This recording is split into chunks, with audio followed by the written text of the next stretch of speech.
который обрушился на Любытино в прошлом году, устранены сейчас примерно на 30%. Ливень, град и шквальный ветер тогда оборвали линии электропередач, снесли куски шифера с крыш, с корнем вырвали сотни деревьев. Инфраструктуру восстановили быстро, но вот поваленные деревья до сих пор картина нередкая. Всего стихийное бедствие выкосило примерно 9 тысяч гектаров леса.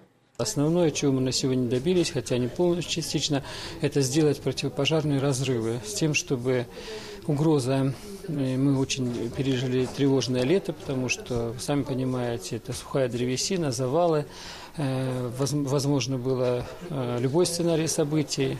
Эту полосу уже очистили и подготовили для посадки молодняка. В следующем году здесь будут приживаться двухлетние ели.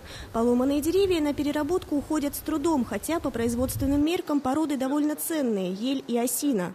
Если получается выкрыть пилочник, сейчас его выход очень маленький получается, потому что прошло больше года, древесина практически поражена насекомыми и грибами. И очень малый выход пиловочника. Который пиловочник есть, везут на заводы. Пестово, Неболчи, Тверь, Торжок. Чтобы полностью разобрать завалы, работникам лесного хозяйства потребуется еще не 1 год. Быстрее устранить последствия урагана они бы и рады, да не могут, слишком мало людей. Но проблема в том, что уже к следующей весне уже вся древесина рискует оказаться непригодной для реализации на предприятиях. Деревья попросту сгниют. Из Любытинского района Юлия Русинович, Андрей Першин. Новости. Новгородское областное телевидение.